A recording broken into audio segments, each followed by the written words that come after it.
என் பேர் திவ்யா. எந்த ஊர்ல இருந்து வர்ற? நான் பொன்னேரியில இருந்து வந்து எங்க அம்மா என்ன சின்ன வயசுல இருந்து விட்டுட்டு போயிட்டாங்க. அது நான் செஞ்ச பாவமா தெரியல. எங்க அண்ணன் நான் எங்க அப்பா யாருமே ஒன்னா இல்லை. எங்க அண்ணன் குளிக்க மாட்டேன்றான், நல்ல ட்ரெஸ் போட மாட்டேன்றான். எங்க அப்பாவுக்கு பிசினஸ் நடக்க மாட்டேங்குது. என் மொத்த எங்க மாமா தான் என்ன கல்யாணம் பண்ணி வச்சாரு.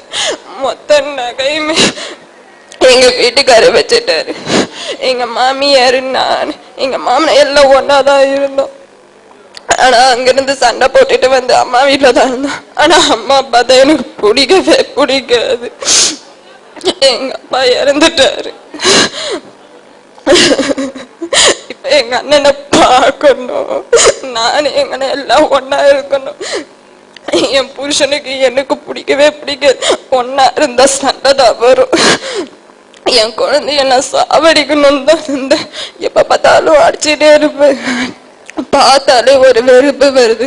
மேல எங்க நாத்தனார் இருக்காங்க, தின்னைக்கு ஒரு பிரச்சனை. இந்த சகோதரியினுடைய வாழ்க்கை ஒரு சோகமான ஒரு வாழ்க்கை. மாந்திரிகம் வைத்து விட்டார்கள். கவனிச்சுக்கிடுங்க. அந்த மாந்திரிகத்து நிமித்தமாக அவருடைய குழந்தையை பார்க்கும் பொழுதெல்லாம் சாகடிக்கணும் போலதான் தோணுமா. அந்த குழந்தைய பார்க்கும் பொழுதெல்லாம் வெறுப்பாதான் தோணுமா. கணவன் மனைவிக்குள்ள எப்ப பார்த்தாலும் சண்டை. ஆண்டோடைய வல்லமை இறங்கின பொழுது இவர்களுக்குள்ள இருந்த மாந்திரிக ஆவியை கிளம்ப ஆரம்பிச்சது. யாராலையும் பிடிக்க முடியலை இவர்களை. இந்த சகோதரிக்குள்ள இருந்த அத்தனை ஆவிகளும் செயல்பட ஆரம்பித்தது. அவ்வளவு ஆக்ரோஷமாக செயல்பட ஆரம்பித்தது. இன்னைக்கு ஆண்டோடைய வல்லமை இவர்களுக்குள்ள இருந்த மாந்திரிக செயலிழந்து இந்த சகோதரி ஸ்டேஜில் வந்து செத்தது மாதிரி விழுந்து விட்டார்கள்.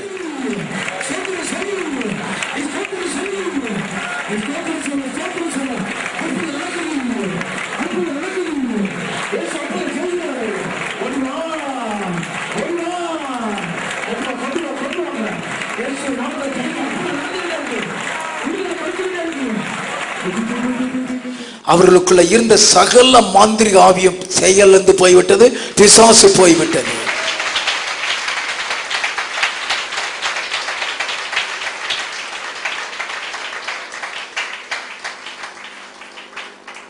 இவங்களுக்கு சுய நினைவு வந்த உடனே அழ ஆரம்பித்தார்கள். என்ன சொல்லி அழுதாங்க தெரியுமா? என் குழந்தைய பார்க்கணும். எந்த குழந்தை மேல வெறுப்பு வந்ததோ, எந்த குழந்தைய சாகடிக்கணும் தோணுச்சுதோ, அந்த குழந்தையை பார்க்கணும் பார்க்கணும் அழ ஆரம்பிச்சாங்க. வாங்கிக்கிடுங்கம்மா உங்க குழந்தைய. அந்த பிள்ளை தாயை பார்த்த உடனே பயப்படுது பாருங்க.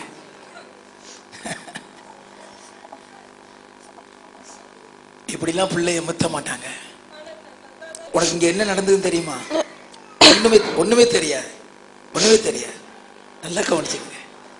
இந்த சகோதரிக்கு என்ன நடந்ததுன்னே தெரியாது. அந்த அளவுக்கு மாந்திரிகம்.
அவ குடும்பத்தில் ஆக்கிரமிச்சிருக்கிற ஆவியே வெளியேறு, வெளியேறு.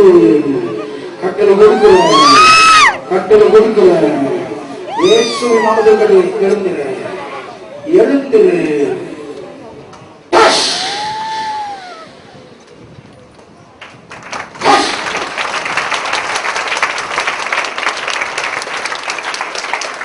பொல்லாத ஆவி இப்படி பிள்ளைய தூக்கி வச்சிருக்க மாட்டாங்க, பிள்ளைய தள்ளி விட்டுருவாங்களா? நீங்க யாருமா உங்களுக்கு?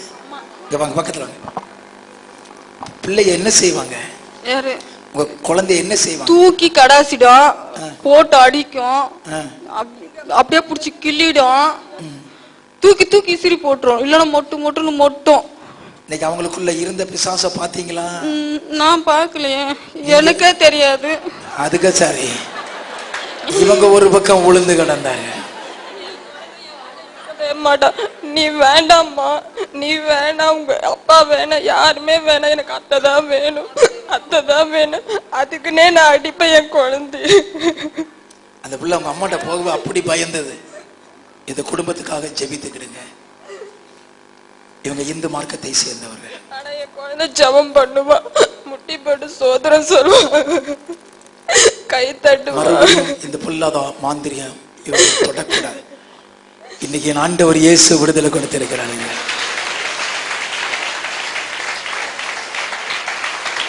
இதற்குத்தானே இந்த ஊழியம்.